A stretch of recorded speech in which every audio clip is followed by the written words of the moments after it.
What is the incurred cost submission? The incurred cost submission goes by many names or acronyms, including Final Indirect Rate Proposal, Incurred Cost Electronic Submission, Indirect Cost Rate Submission, Incurred Cost Proposal, ICES, ICS, or ICP. Regardless of name, it is simply the mechanism for the true-up of your actual indirect cost to the indirect cost provisionally billed for in a single contractor fiscal year. An ICS must be submitted for each business unit of a contractor that holds applicable contracts subject to the Allowable Cost and Payment Clause, FAR 52-216-7, and is required to be submitted 6 months after fiscal year end. What is Schedule I in the ICS? Within the incurred cost submission, there are many worksheets or tabs in an Excel workbook that are referred to as schedules. Each schedule is responsible for a piece that culminates on Schedule I, which is the presentation of cumulative cost incurred, cumulative billing, and calculation of over or under billing amount. Every piece of the incurred cost submission leads to Schedule I.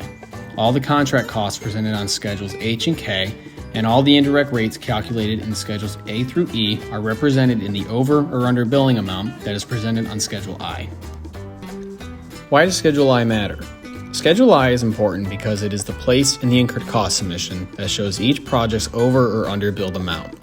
As a result, this is the focus area for the government during an audit and can cause a significant headache if it is not properly completed.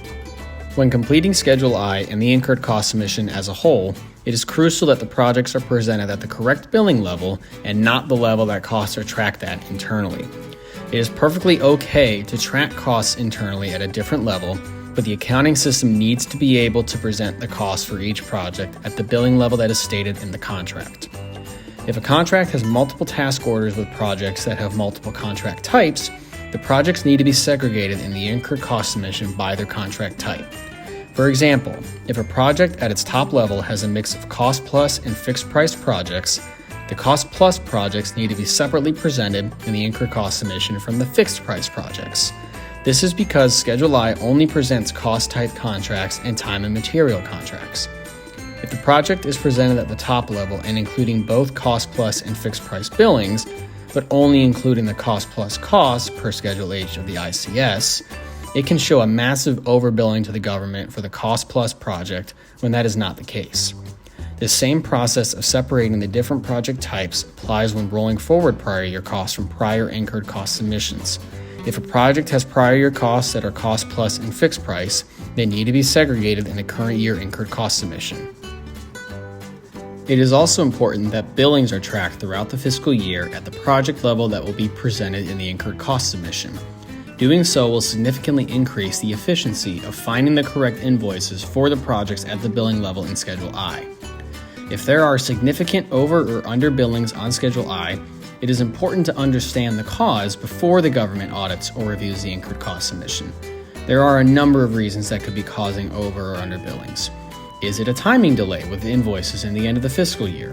Is the current project level correctly represented for cost and billing purposes?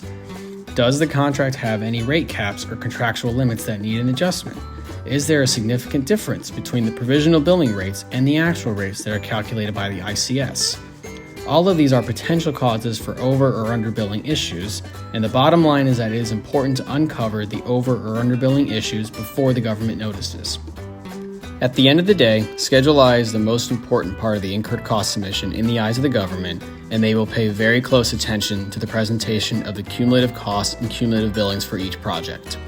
Redstone GCI is available to assist contractors in assessing their incurred cost proposal as either adequate or inadequate, as well as assist in the development of the proposal. Redstone GCI assists contractors throughout the U.S. and internationally with understanding the government's expectations and applying FAR Part 31, cost principles, and completing incurred cost proposal requirements.